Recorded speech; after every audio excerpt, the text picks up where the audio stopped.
Tantor Audio, a division of Recorded Books, presents Paradise by the Rifle Sights by Leslie Langtry, narrated by Steve Marvel. Chapter 1. I knew one thing. As soon as anyone said you didn't need a gun, you'd better take one along that worked. Raymond Chandler. "Paris, Bombay!" Perry, the announcer, shouted. I flinched inwardly. The rose they gave me still had thorns, and I was sweating like a fat guy in a sauna in this tux under these stage lights. "The time has come," he continued. "Who are you going to choose, Sin or Terry?" I felt a clock ticking inside my head, and it made me think of the bombs my cousin Dak and I used to make as kids. How did I get into this mess? I never wanted to star on The Single Bachelor, Bachelor No More, ever. Great.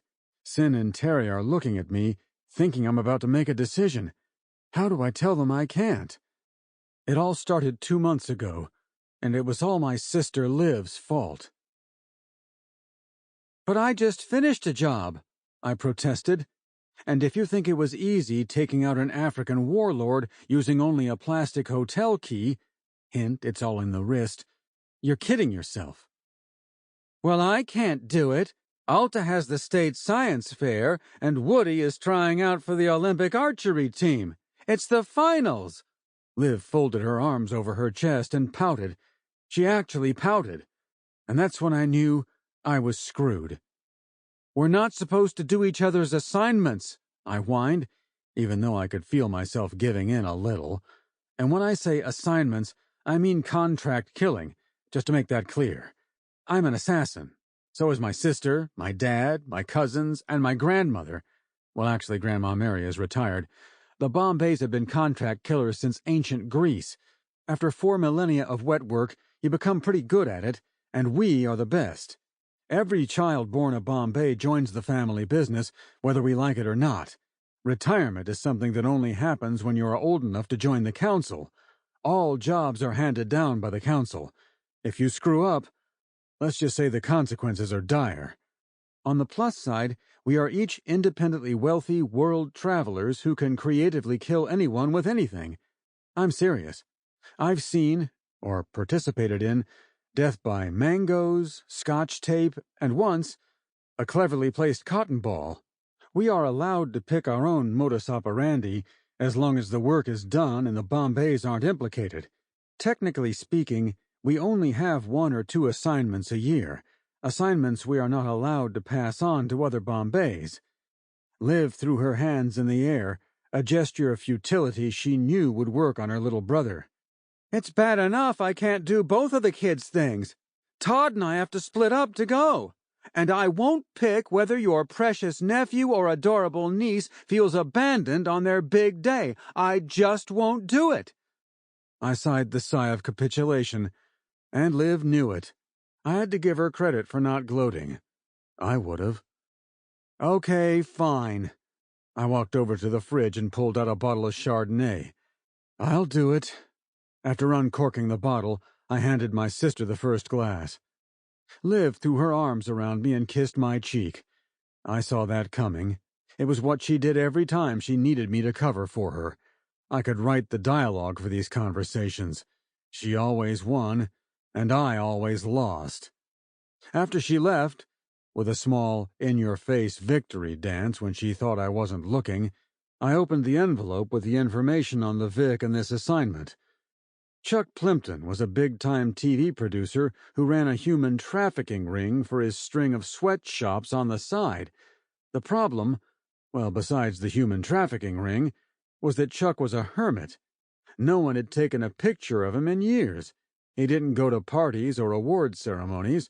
Rumor had it he liked to spend all his time playing with his employees. Oh, yeah, and he also threw money at television. He'd produced some real winners in the past. Orgy Island, Nuns in Vegas, and Scared Straight, which featured gay men being forced to live in trailers and buy their clothes at Goodwill, and lasted only 2 episodes due to a network boycott led by Lady Gaga. I never watched reality TV, but something about Orgy Island made me think I should catch up. I'd heard about nuns in Vegas. It was the only show he had that didn't live up to its premise. Of course, it was a huge hit as a result. Chuck thought he had a fish-out-of-water story here. Bring 10 nuns from Iowa, from an order that lived as humbly as a medieval peasant with leprosy, and plant them in a suite at the Bellagio, give them each $1 million to spend by the end of the show. Chuck was sure these little old ladies in habits would try to spend it on charity. What he didn't figure on was that the Sisters of Perpetual Poverty were hardcore gamblers and professional alcoholics. They embarrassed a bevy of slutty Playboy bunnies and made a gangsta rapper cry on the first episode, then poured money into male escorts and the roulette wheel on the other shows. The ratings were ridiculous. The nuns were excommunicated, and Chuck was an even richer bastard than before. The problem would be getting to him. Chuck never left his compound except for auditions for his next show. Even then, he was in a private room behind two-way mirrors surrounded by bodyguards. I wondered how Liv had thought she could do it. But then, she's a soccer mom, so she can really multitask. But this was no longer her concern. It was mine. By now the house was dark. When did night fall? I flipped on the lights and turned off the Sinatra playlist on my iPod. Fumbling through the fridge, I managed to find some brie and a mango. I sliced it all up and brought it back into the living room with a Harvey Wallbanger. I wasn't surprised to find that Netflix had all of Chuck's shows in their video streaming library. I went to the first episode of Orgy Island and hit play. I had no idea you could film such things and air them on prime time. People are animals. Don't they have mothers? Who signs on to a reality show and doesn't know they're going to look like idiots? I mean, seriously. The one episode with the banana and snake? Really? Right now, I couldn't worry about that. I needed a plan to get in, take out the Vic, our cute family name for our victims, and get on with my life. Well, if I had a life to get on with, that is. The fact of the matter was that I didn't do much. My cousin Dak and I used to hit the town a lot, with the occasional trip to more exotic locales. But since he got married and had kids, his priorities have changed. I've had dates. Okay, well, I used to have more. But do you know how hard it is for an assassin to hit the dating scene? And we're forbidden from having real Facebook accounts by the family council. They kind of have a leave no trace policy. I tried speed dating once. It was like running my hand through a meat grinder and rolling what was left in lemon juice. I met 4 women named Caitlin, and that is the best thing I can say about any of them. For a while, my Aunt Carol in Bombay tried fixing me up. I hate blind dates. No, I'd rather run into the perfect woman while browsing in the poetry section of a bookstore or at a jazz concert in a smoky lounge. So far, all that's happened is I've been banned from the poetry section of Borders for weird loitering, and you'd be surprised how little you can see in a dark, smoky lounge, at least from the chest up. My cousins and sister were all married, and of all of them, I was the one who wanted to find someone special and settle down. It couldn't be that hard if they did it. Could it? And yet that certain someone eluded me. I opened up my laptop and decided to put more energy into nailing Chuck. Kill Chuck first, then date someone wonderful. How hard could that be? I had to focus. So I Googled Chuck. It only took 15 minutes to hit the jackpot. Turned out Chuck would be auditioning single men for some Bachelor show. Approved candidates had to report in a few days to the studio in L.A. Fine. I'd go there to audition and, literally, blow Chuck Plimpton away. First, I had to fill out an online application. No problem. It would all be lies because I had no intention of following through with it. Well, I had to use my real name because they'd be checking it against our driver's licenses, which told me they'd been burned in some strange way before. Okay, fine. Paris, Bombay. It's not like I'd make it any further than the audition. These shows were stupid. Who really believes that a man can be put in a house full of women and actually find his one true love? And these women, they all supposedly fell in love with whoever this moron bachelor was. Love was more meaningful than that, right? I was one of those guys who really appreciated women. I've always thought of them as equals in every way. Girls in high school and college loved me. I was the boy next door, who just happened to like cleaning guns and shooting a sniper rifle, who turned into the unfortunate role of best friend instead of boyfriend. The only thing I couldn't tolerate was bimbos, women who thought it was okay to act like idiots to get a man's attention. Unfortunately, as Dak's best friend, they were most of the women we went out with, until his wife Leonie came along.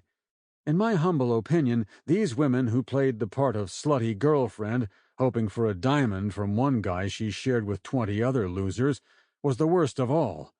Give me a woman with a brain any day. Hopefully, I wouldn't even meet these shallow girls who would fight like cats over the character I was applying for.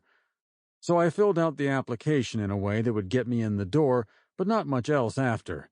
Was I wealthy? Yes. Bombays have outrageous trust funds due to 4 millennia of wet work.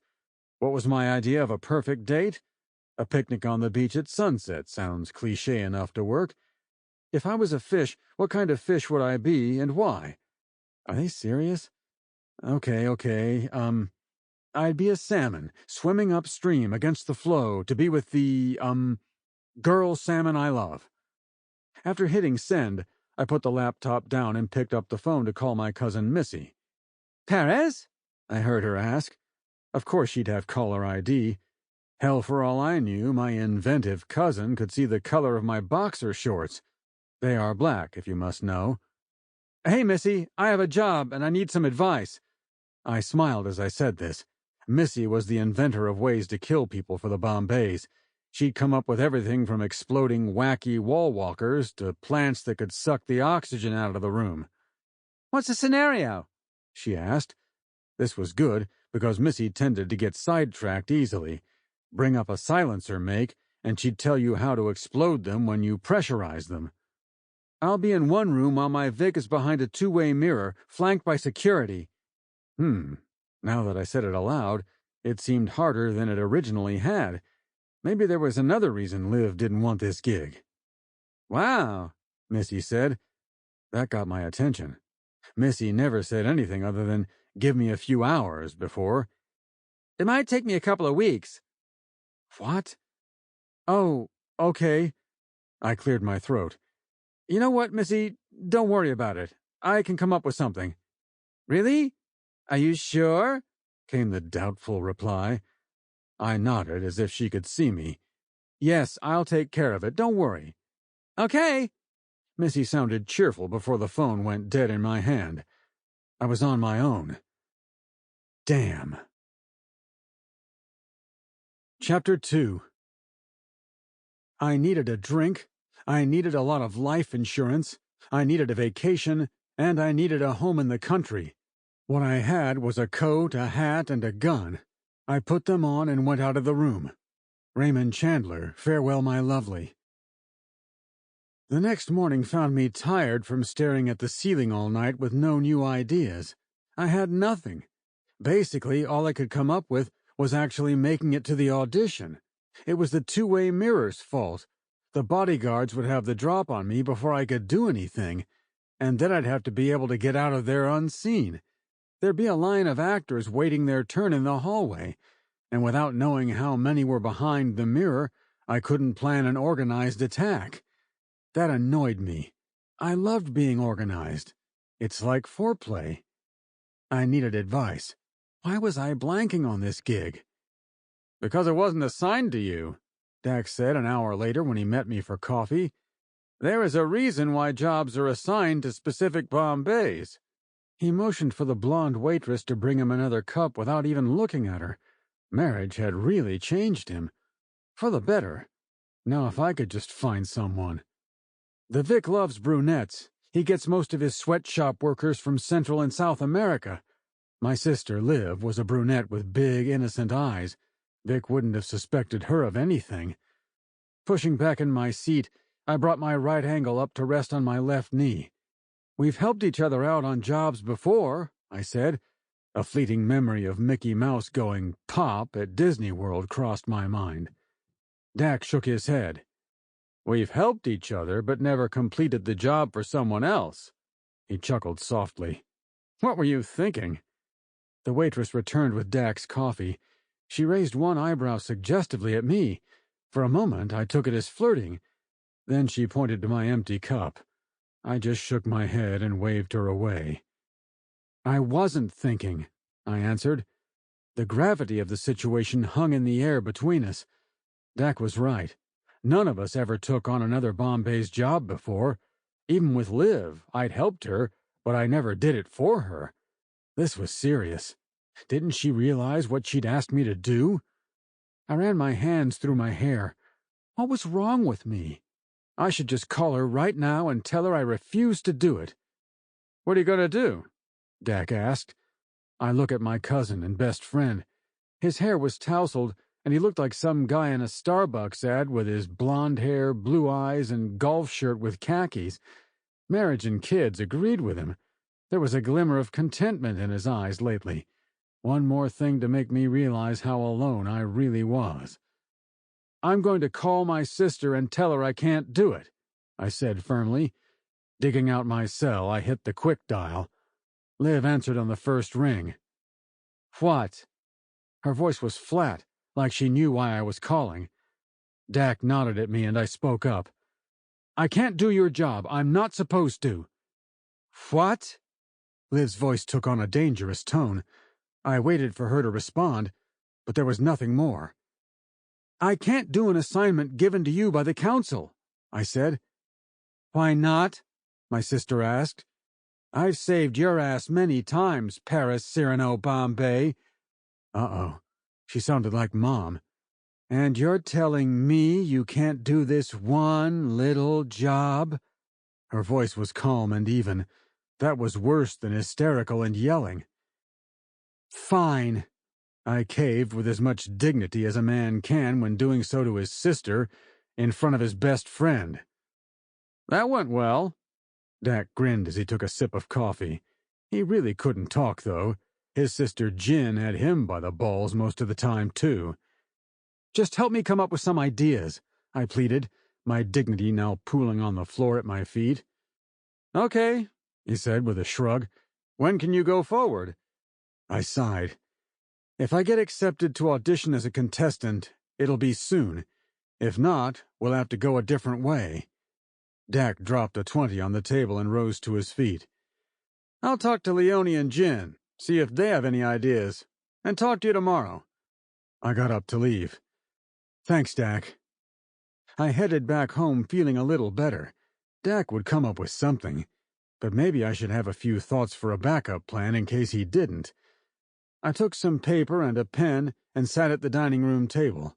After drawing a diagram of what I imagined the scene would be, I used paper clips to simulate the actors in the hall, an olive for me and 4 grapes for the Vic and his bodyguards.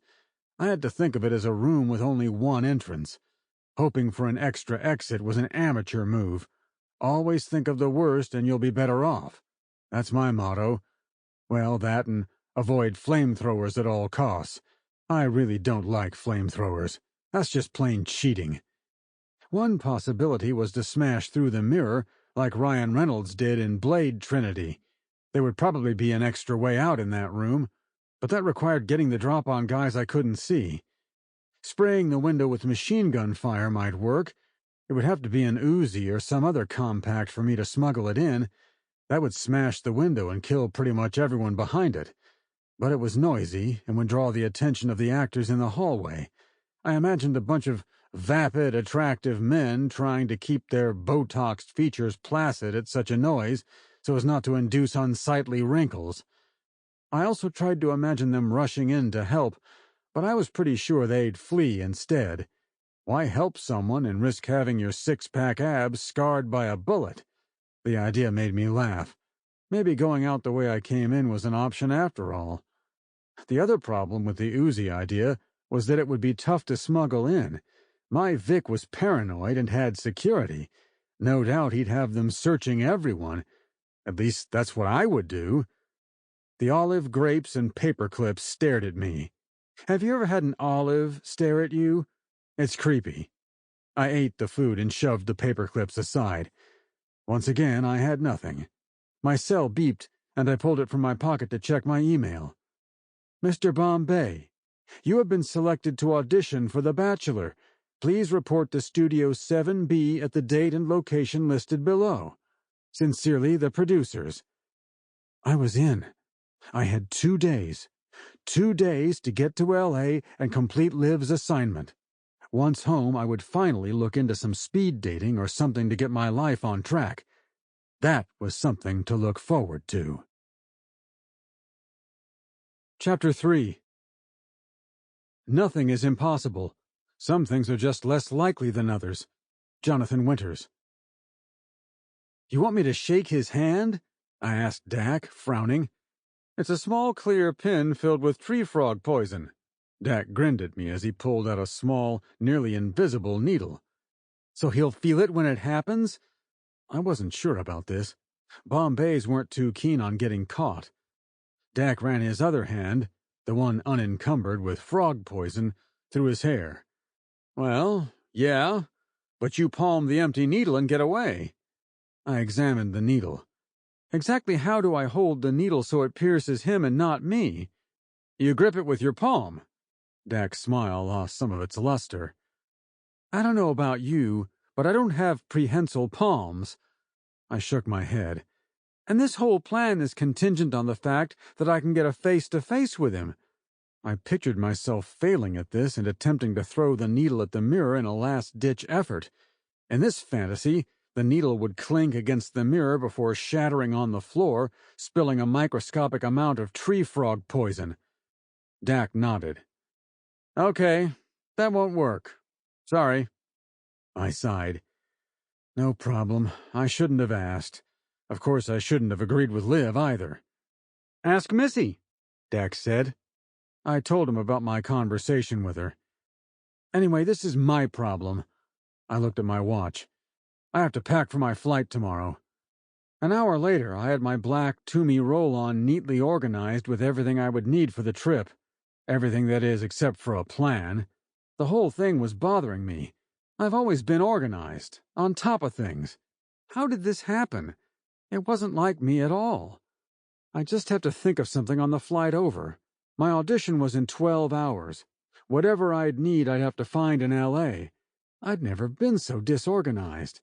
That's what happens when you take jobs that aren't yours. And because I was illegally on the job, I couldn't borrow the Bombay private jet. Word would get out. Family would know. If you got busted by the council taking another Bombay's job, that meant corporeal punishment. And that meant I was taking a commercial airline. I was starting to believe that I'd lost it. Bombays lose it all the time. The pressure of the job makes having a normal life impossible. Our family tree was loaded with stories of assassins snapping, often spectacularly. In the early 20th century, Cicely Bombay snapped and ran around the streets of Oslo wearing a Santa suit and throwing cauliflower at people before she was gunned down by the cauliflower-hating police. 40 years earlier, Kiev Bombay decided to swim the distance between Australia and New Zealand while wearing a necklace made of steak. His remains were never found. Perhaps the most famous story in our history is that of Moose Jaw Bombay. At the age of 83, he decided he was such an excellent assassin he could kill an elephant with his bare hands. He even insisted on wearing a blindfold. I've heard he still stains the pavement at a bazaar in Pakistan, but I've never been to check it out myself. I didn't want to lose it. Sure, this business was pretty high pressure, but to go insane on a simple job would make it tough to find Mrs. Paris Bombay. I just had to hold it together through this assignment. If I did that, I could make Liv do the next gig assigned to me, and I hoped it was a messy one. I flew first class to LAX, naturally. My Armani suit jacket hung on a hanger behind me. After the hot towel and a whiskey sour, I could feel myself starting to relax. Of course I could come up with something. I'm a Bombay, and not one of the crazy ones. We've had 4,000 years of experience making stuff up on the fly. In fact, that's what we all did before we had Missy. great-great-aunt Bethesda once had 5 seconds to figure out how to kill a South American dictator during a tennis party and escape without notice. Hint, the secret was in the velocity of the tennis ball. It would come to me. I leaned back in my seat and closed my eyes. "Excuse me?" a woman's voice said. I looked up and saw a statuesque brunette with full lips and a neat black bob. She was cute. Really cute. "Can you help me?" She was struggling with a carry-on. I was on my feet in seconds, easing the bag into the overhead compartment. The woman stood close to me. She smelled like expensive perfume. I smiled at her and then returned to my seat. "Thanks," she said with a grin that implied she was interested. Or maybe I just wanted to believe that. She took the seat next to mine and extended her hand. "My name is Cindy," she said with a smile. She was tall and curvy in all the right places and made me think of noir black-and-white films. I felt like Sam Spade and immediately regretted not bringing my fedora. "Paris," I said, taking her hand in mine. "A pleasure to meet you." She had dimples and a voice that sounded like a tall, cool drink on a hot afternoon. "Nice to meet you, Paris." I wondered what to say next. Dak was the guy with the moves and great lines, not me. "So," I said, "heading to Los Angeles?" Okay, that might have been a bit stupid. The plane we were on was, after all, a direct flight to LAX. Cindy had the class to ignore my faux pas. "Yes, and I'll be there a while. I hope." "You hope?" I asked. "You don't know?" Sin shook her head, and a wave of silky black hair fell perfectly into place. "I'm an actress." She made a face, and I thought that was adorable. I couldn't stand pretentious actors. This woman had a sexy, self-deprecating edge I found irresistible. "I'm sure you'll find what you're looking for." Clearly this conversation wasn't working for me. Maybe I needed another whiskey sour? Cindy rolled her eyes. "I'm just tired of doing theater, that's all. It's a lot of work for little money. I want to see if I can actually make it on TV." She shrugged, adorably. "And if it doesn't work, I'll return to my parents' bookstore." That was the deal. That got my attention. "You like books?" "Sometimes more than acting, really. I love nothing more than to put on my silk pajamas and sit in front of a roaring fireplace with a first edition of Tennyson." She shook her head. "Sounds pretentious and boring, right?" My head was pounding. Bookstore? Silk pajamas? Poetry? Was this some sort of a setup? Maybe the gig was just a ruse for Liv to get me on the plane with my dream girl. I know you're wondering why she didn't just set us up on a regular date, but the Bombays are different, and rather dangerous, that way. "So," she continued, "I got this opportunity to be on some stupid Bachelor knockoff, and here I am." And there it was. I had trouble returning her grin. She was one of the vapid bimbos for the show. I should have known better. I really should have. The steward began announcing the safety procedures as the plane began to taxi down the runway. Thank God. I didn't think I could continue the dialogue. What was I supposed to say? What I thought? That she was going to share a man with a room full of women and discover he's her true love? There simply was no way to justify that kind of rationale. It felt dishonest and wrong. "Well, it was nice meeting you, Paris," Cindy said when I didn't respond. She turned away with a small frown as she pulled out a book to read. "You too." And I leaned back and closed my eyes. I had 4 hours to think of a plan. The sooner I took out the Vic, the sooner I could get back home and find a real woman. Chapter 4. The best defense against the atom bomb is not to be there when it goes off. British Army Journal, 1949. We landed at LAX, and I helped Cindy with her bag in the overhead compartment. Hey, I'm not a cad. Then nodded my goodbye. Within an hour, I was safe in my hotel room with my thoughts. My empty, empty thoughts. I'd never had this problem before, and I'd certainly never gone into a job cold with no plan. Don't get me wrong. Sometimes in my business you have moments where you have to improvise because of timing. I did just fine with that. Sample complete. Ready to continue?